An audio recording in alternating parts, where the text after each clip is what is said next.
அண்மை செய்தி. நடிகர் விக்ரம் நடித்து இயக்குனர் ப. ரஞ்சித் இயக்கிய தங்கலான் படத்தை வெளியிடுவதற்கு முன் 1 கோடி ரூபாயை டெபாசிட் செய்ய வேண்டும் என சென்னை உயர்நீதிமன்றம் உத்தரவு பிறப்பித்திருக்கிறது. கூடுதல் விவரங்களோடு செய்தியாளர் மதன் நம்மோடு இணைப்பில் இருக்கிறார். மதன், எதற்காக இந்த டெபாசிட் அப்படின்னு உயர்நீதிமன்றம் சொல்லியிருக்கிறார்கள்? இந்த வழக்கு குறித்த விவரங்கள்.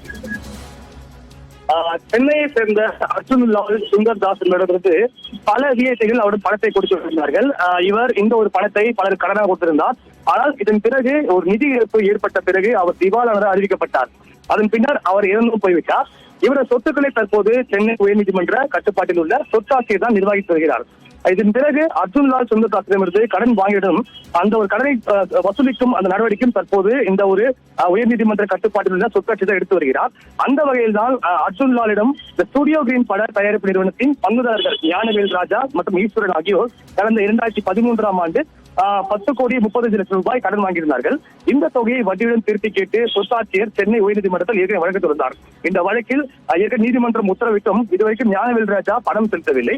இதை தொடர்ந்துதான் இந்த ஸ்டுடியோ கிரீன் நிறுவனம் ஞானவேல் ராஜா, ஈஸ்வரன் ஆகியோரை திவாலாளராக அறிவிக்க வேண்டும் என்று ஏற்கனவே சொத்தாட்சியர் சென்னை உயர்நீதிமன்றத்தில் வழக்கு தொடர்ந்தார். அதாவது 10 கோடி 35 லட்சம் ரூபாய் கடன் தொகைக்கு 2013ஆம் ஆண்டு மேல் அந்த வட்டியை சேர்த்து தற்போது 26 கோடி ரூபாய் வரைக்கும் வழங்க வேண்டும். இந்த தொகையை வழங்காத இவர்களை திவாலாளர் அறிவிக்க வேண்டும் என்று தெரிவித்துள்ளார்கள். இந்த வழக்கை விசாரித்த நீதிபதி ஜெயச்சந்திரன் சிபி கார்த்திகை அமர்வு ஒரு இடைக்கால உத்தரவை தற்போது பிறப்பித்துள்ளது. அதன்படி தங்கலான் படத்தை வெளியிடும் முன்னர், அதாவது ஆகஸ்ட் 14ஆம் தேதிக்குள்ளாக 1 கோடி ரூபாய் டெபாசிட் செய்ய வேண்டும் என்றும் அதன் பின்னர் தான் படத்தை வெளியிட வேண்டும் என்று தெரிவித்துள்ளார்கள். அதே போல அடுத்த படமான அந்த கங்குவா படத்தை வெளியிடும் முன்னரும் 1 கோடி ரூபாய் டெபாசிட் செய்ய வேண்டும் என்று தற்போது ஞானவேல் ராஜாவுக்கு ஒரு உத்தரவு பிறப்பித்துள்ளது. இது பெற்றுக்கொண்டு இதற்கான அறிக்கையை தாக்கல் செய்ய வேண்டும் என்றும் தற்போது இந்த வழக்கில் உத்தரவு பிறப்பித்து வழக்கு விசாரணை மீண்டும் ஆகஸ்ட் 14ஆம் தேதிக்கு தள்ளி வைக்கப்பட்டுள்ளது. விரிவான தகவல்களை பதிவு செய்ததற்கு நன்றி மதன்.